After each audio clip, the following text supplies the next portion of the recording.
Oui, alors on va survoler ces villes. Donc, effectivement, on commence. Alors, certaines, j'en parlerai plus longuement parce elles sont plus importantes.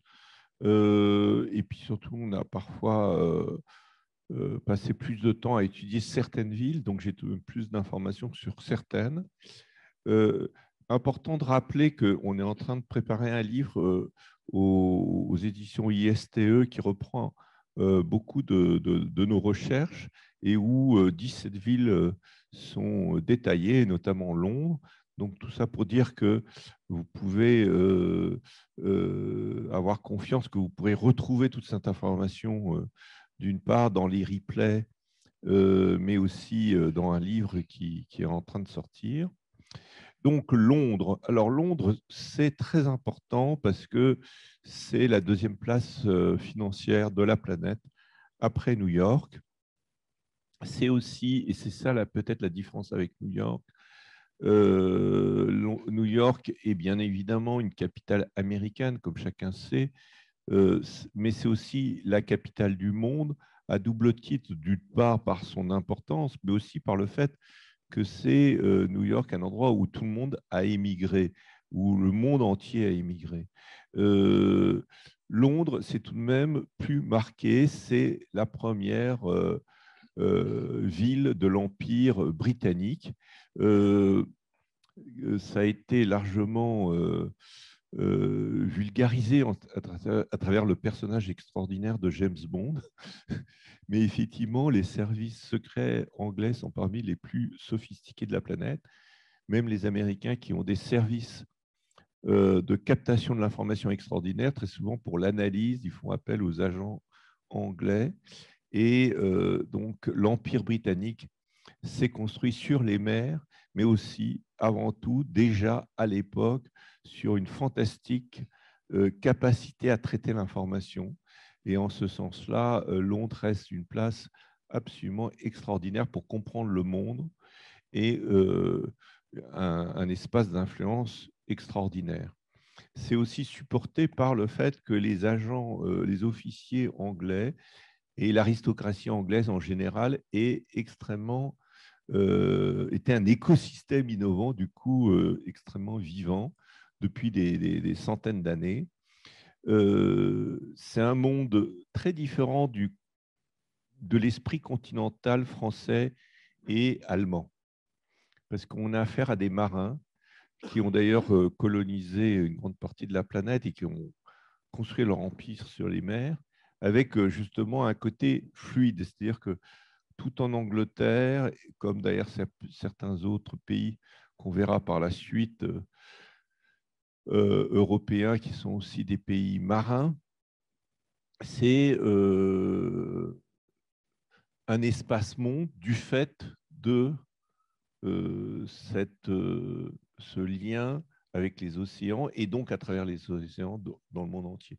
Dans ce sens-là, il y a trois villes qui ont dominé la planète lors de ce millénaire et qui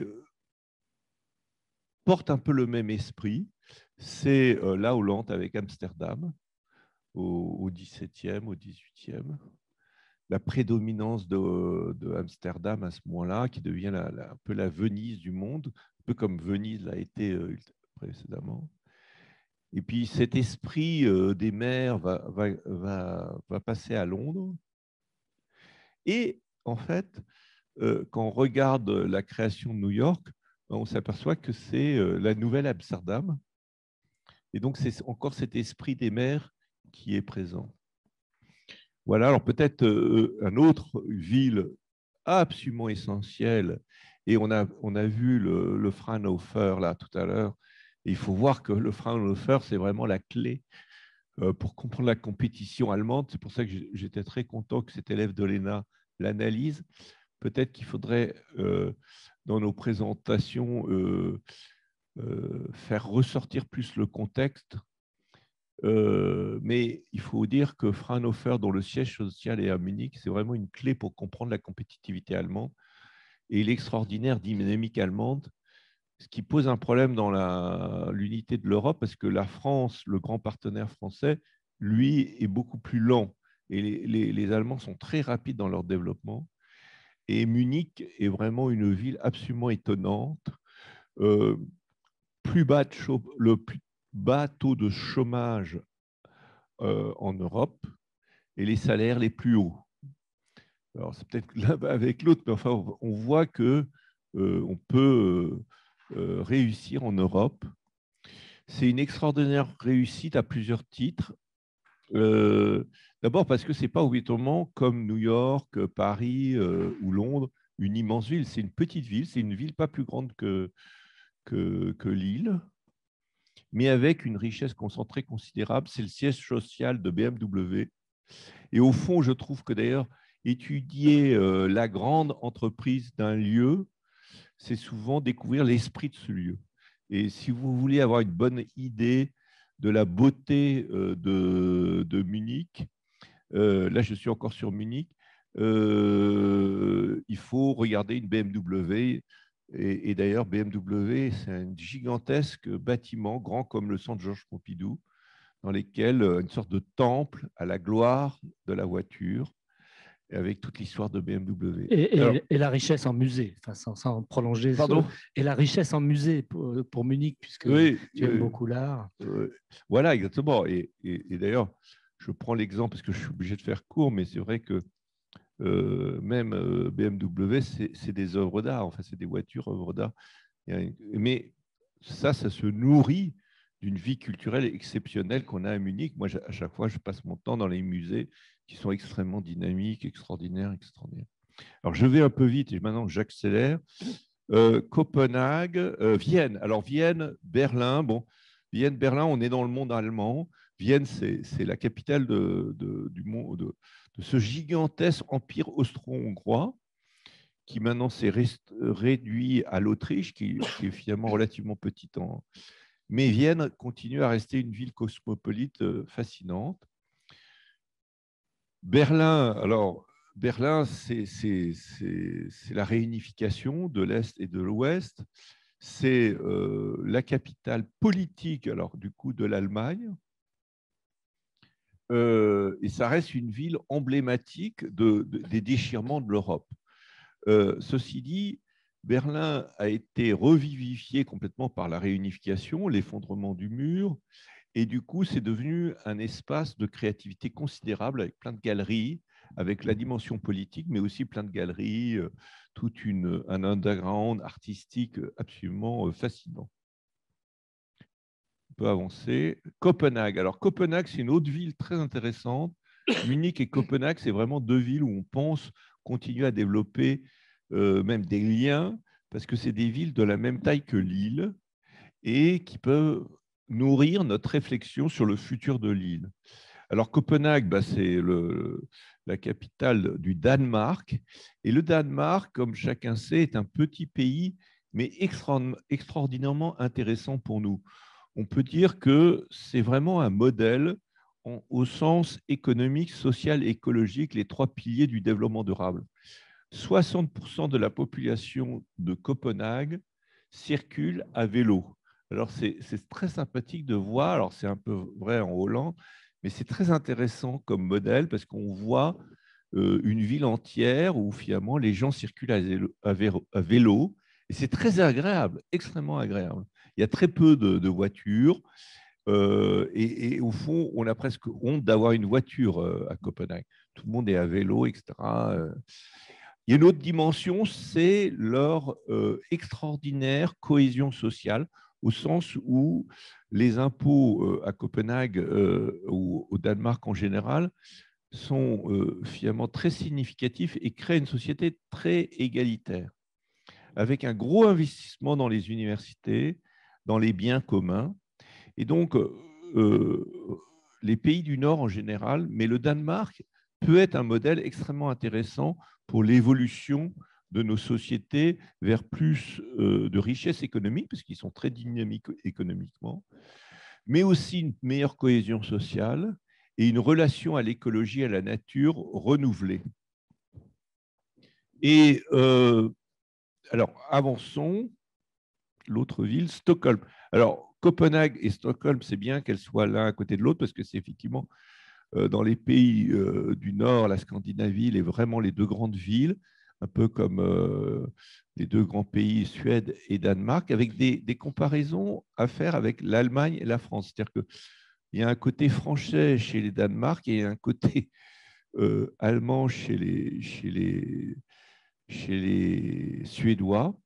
Et Stockholm, bah, c'est une sorte de miroir du Danemark, mais avec un esprit plus allemand, plus sérieux, plus exactitude, avec une industrie exceptionnelle. Comme vous savez, les voitures suédoises, les Saab, étaient vraiment des très très bonnes voitures.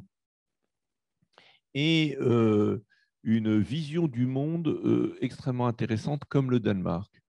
Alors après, on a des villes peut-être moins importantes, mais que j'ai voulu tout de même citer parce que c'est des coups de cœur. Bah, Salzbourg, c'est la ville de Mozart. C'est la ville du plus grand festival de musique de toute la planète. Et c'est une ville d'une poésie extraordinaire. Et on ne peut pas s'empêcher. Alors ça, c'est aussi un lien très intéressant. De la même manière qu'on peut comprendre une ville à travers la grande entreprise comme Munich euh, avec le constructeur automobile qui est là. Salzbourg, quand je marche dans les rues de Salzbourg, j'ai l'impression d'écouter du Mozart. Il y a une sorte de présence omniprésente. Et inversement, on se dit, mais comment Mozart, on comprend la musique de Mozart en étant à Salzbourg.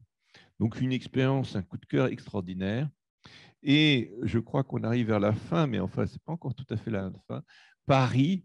Alors, Paris, c'est très intéressant de voyager dans le monde entier et de revenir à Paris, parce qu'à ce moment, on se rend compte à quel point Paris est unique. Paris, c'est la première destination de touristes au monde. C'est la ville la plus googlisée de la planète. Donc, on a un atout, on a une pipite extraordinaire. Et encore la semaine dernière, j'étais dans le quartier latin. Ce quartier latin, avec cette université, avec toutes ces écoles, avec la plus grande concentration d'éditeurs de toute la France et peut-être de toute l'Europe, ce milieu intellectuel, enfin, c'est tous ces quartiers qui sont différents. Paris est tout de même une pipite extraordinaire. Et tout ça pour dire que la France a tout de même des avantages exceptionnels. Et quand on compare, on s'aperçoit, mais ça, ce n'est pas moi qui l'ai inventé, j'en parlais avec la directrice du Hunter Study de Stanford, qui est, je vous rappelle, la première université en termes sociologiques. Et elle avait toute une réflexion, elle a écrit une énorme partie de ses œuvres sur la condition féminine au cours du temps. Et elle me dit, mais vous savez, les Français, c'est vous qui avez inventé l'amour. D'ailleurs, c'est le titre d'un de ses livres, How French Invented Love. C'est Marilyn Yalom qui a écrit ça. Et quand vous réfléchissez au cœur de cette ville, en fait, vous avez l'extraordinaire domination de la France dans le secteur des alcools, à la fois les vins, les parfums, mais vous avez aussi la mode, les produits de luxe. Et quand on regarde, effectivement, c'est tous des éléments qui font partie de la relation amoureuse. On met du parfum, on s'habille bien, on va boire du bon vin, vous voyez, et sans parler de la gastronomie. Donc il y a en France une capacité de l'art de vivre à la française qui est une richesse extraordinaire et qui remonte à très loin parce que les anthropologues et les ethnologues nous montrent que même les Gaulois, finalement, produisaient déjà il y a quelques centaines d'années, enfin quelques milliers d'années, si on remonte à moins 3000, les Grecs avaient déjà inventé l'écriture, mais les Gaulois avaient inventé déjà le vin, et le vin gaulois était déjà exporté dans toute l'Europe, mais aussi des produits de luxe, des produits hautement techniques liés à la parure. Et donc, on est vraiment un pays, et Paris est la capitale de ça. Nous, Français, on ne s'en rend pas compte, mais le monde entier va à Paris en se disant, voilà, je vais tomber amoureux à Paris, ou alors je vais me marier à Paris. Enfin, c'est la ville du glamour, c'est la ville d'un art de vivre exceptionnel. Alors, je ne sais pas s'il y a encore d'autres villes, le mystère, vous pouvez avancer. Ah, voilà, point important, Genève. Alors, Genève d'abord, il faut savoir que la Suisse, c'est le premier pays en tant que pays dans les rankings d'innovation. Et Genève est un endroit tout à fait exceptionnel, extraordinaire, parce que c'est l'endroit où se concentre un nombre considérable, de très loin, l'endroit où se concentre le plus d'organisations non gouvernementales au niveau mondial. Donc Genève est un écosystème très particulier au niveau du devenir de la planète. C'est un endroit neutre par excellence. C'est un endroit de dialogue planétaire entre les parties prenantes. Donc là, on a encore un petit peu de temps. On a fait ce parcours rapide. Est-ce que tu as des commentaires particuliers à faire sur les dynamiques d'innovation qui sont engagées dans ces villes? J'imagine qu'on peut, en tout cas dans certains cas, les relier à ces caractéristiques que tu as décrites. Ça, ce sera une première question. Une deuxième question, c'est, tu as présenté les villes de manière juxtaposée, si je puis dire. Est-ce que certaines d'entre elles entretiennent des relations particulières autour de quel sujet?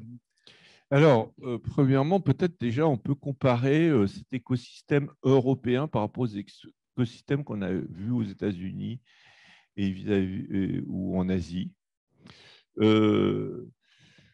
Je pense que ce qui est extraordinaire en Europe, c'est cette diversité. Cette diversité, alors, qui n'existe plus malheureusement aux États-Unis parce qu'il y a effectivement cette langue américaine.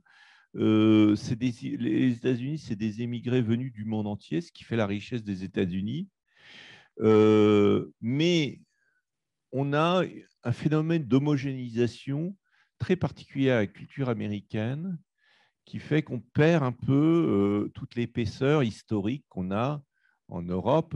Et puis les villes américaines sont des villes construites pratiquement toutes au siècle dernier, ou même si elles existaient avant, en fait, elles ont vraiment explosé au siècle dernier.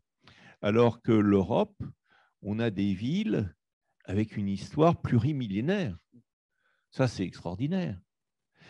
Et des monuments qui datent quand on est à Rome, on a encore le cirque de l'Empire romain. Enfin, il y a une sorte de richesse en Europe multimillénaire qu'on pourrait trouver d'ailleurs en Asie. Mais en Asie, les constructions, par exemple au Japon, sont faites en bois.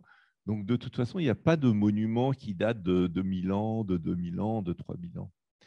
Donc il y a cette richesse historique et de traces historiques absolument incroyables de l'Europe. Et ça, plus vous voyagez dans le monde, quand vous revenez en Europe, vous vous dites, mais quelle richesse, quel patrimoine culturel, c'est absolument incroyable. Et encore une fois, diversifié, parce que la culture allemande est complètement différente de la culture française. On a eu d'ailleurs, on a constamment, nous, en tant que Français, des difficultés à gérer la différence culturelle avec les Allemands. Parce qu'effectivement, moi j'ai pris des cours avant d'aller en Allemagne, j'ai pris des cours pour apprendre, pas l'allemand, parce que je ne parle toujours pas l'allemand, mais apprendre l'esprit allemand. Et c'est capital, sinon on fait constamment des impairs qui vous disqualifient dans les yeux des Allemands. Et c'est pareil, à chaque culture est très, très particulière. La culture italienne, c'est complètement différent de la culture française. Donc, il y a cette richesse culturelle qui a un potentiel gigantesque. Après, je pense que ce qui manque, vous savez, Sun Tzu, alors ça, c'est l'avantage. Sun Tzu, c'est un des plus grands philosophes chinois, et il dit une chose que je trouve absolument magnifique. Il dit, si vous connaissez votre ennemi, si vous connaissez bien votre ennemi, vous avez 50% de chances de gagner la guerre. Si vous vous connaissez bien, vous avez 50% de chances de gagner la guerre. Si vous connaissez bien votre ennemi et si vous connaissez bien vous-même, vous avez 100% de chances de gagner la guerre. Je trouve qu'aujourd'hui, les Américains connaissent parfaitement le monde. Ils le scannent en permanence. C'est-à-dire que quand vous êtes dans les affaires, vous êtes à Boston, d'ailleurs les livres, alors ça vient même déjà de Londres, de l'Angleterre, les anglo-saxons en général sont hyper intelligents dans l'analyse du contexte, leur positionnement stratégique, la manière dont ils ont positionné les GAFA, ce n'est pas un hasard, c'est une volonté stratégique extrêmement réfléchie pour prendre le pouvoir sur l'ensemble de la planète au XXIe siècle. C'était très, très réfléchi. Bon. Donc, il y a une puissance du pôle américain de comprendre le monde. Est-ce qu'ils se comprennent eux-mêmes? Ça, c'est plus compliqué. Est-ce qu'ils comprennent bien qui ils sont? Mais je dirais que tout de même, les Américains, ils sont tout de même pas, ils arrivent à se comprendre pas trop, un peu. Alors après, qui sont-ils? On voit bien cette fracture à l'intérieur même des États-Unis. Les Chinois ou les Asiatiques, ils ont une analyse, ils envoient des gens dans le monde entier, même les Japonais le faisaient. Les Asiatiques sont extraordinairement curieux du monde. Ils sont très conscients de qui ils sont. Un Japonais, il sait très bien qui il est. Donc, je pense qu'on a beaucoup à apprendre du monde, et c'est tout le sens du travail qu'on est en train de faire ces jours-ci, à mieux se comprendre nous-mêmes. On a des atouts extraordinaires, les Européens, les Français en particulier. Mais je suis toujours étonné, et je l'ai vu au grand débat, y compris avec les Gilets jaunes, en fait, tous ces débats en France, les Français ne se connaissent pas eux-mêmes. Ils ont beaucoup de choses à réfléchir sur eux-mêmes. Et aussi, on le voit aussi dans ces grands débats, à quel point les Français sont intéressés par eux-mêmes, ce qui est très bien, sans obligatoirement très bien se connaître, et ils auraient beaucoup à gagner à regarder le monde à l'extérieur et à mieux se positionner stratégiquement. Voilà.